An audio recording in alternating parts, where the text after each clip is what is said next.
Good evening again mga kadogo. Ito si Kitten, dito na siya matutulog ngayong gabi. First time. Ganyan siya kabait, oh, cute, oh. Lahat sila ganyan kagaganda. Tingnan nyo, 24 days ganyan kaganda. Grabe. Grabe. Ang taas ng dugo nito kasi sa pagiging malamute niya. Mama at papa niya may lahing malamute eh. At si Koto, ang taas talaga ng dugo ng bilang malamute. Kaya ang laki.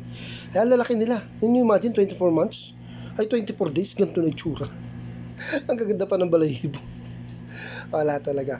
Yung kapatid niyang brown, yung light brown, kamukha ni Cotton, yung bulak, tsaka yung iba pang kapatid, ang lalaki yun nun.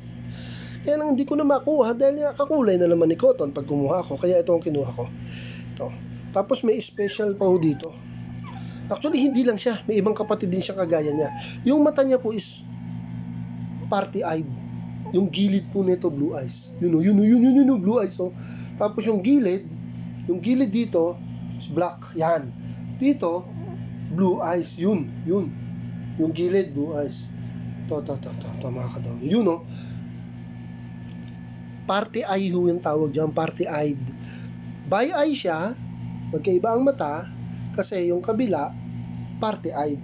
By eye, party-eyed po siya. Rare po yan. Meron po siya mga kapatid na ganyan. Hindi niya ng mga mata nila. Naku, napakagaganda talaga nito. Napakagaganda po nito. Di ba, Kitten? Say hello nga sa kanila. Hello mga kadogo, I'm Kitten. Hello. Ganda-ganda ni Kitten. Tingnan. Aba, maaway na. Aba, nangaaway ka na, ha? Mahana ka na sa mama mo, ha? Kumain na po yan marami. Nag-rice and liver. Tsaka dumedi na. Kaya tinry kong iakyat niya yun. Maglalaroin ko lang kung di niya gusto dito at maghanap ng mama, bababain ko. Lalagay ko siya doon sa mama niya. Pero gusto ko dito muna siya. Sana dito siya makatulog. Lawak-lawak naman ng flooring ko eh. Diba? Naku, ikaw bagong member ng kennel ko.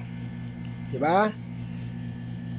Ito po nilalagyan po ng PCCI paper ng anak ko. Kasi inarbor sa akin ng anak ko to si CJ. Mahilig sa aso po yun. Mana po sa akin yun. Actually lahat naman ng anak ko mahilig.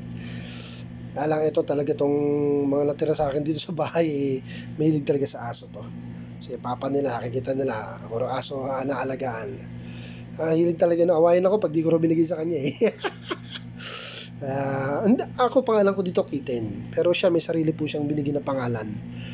Respect po natin kung anong gusto niyang pangalan, kasi yun ang ina-apply niya sa papers na ito. Lalagyan niya po ng papel itong isan to. Yan. Sa ngayon, Kitten muna tawag ko sa'yo, ha? Saan ka punta? Anong man nakakikoto na? Dito ka lang magpupo ka dyan. Sige, away tayo. Sige na. Good night na, Kitten. Say good night.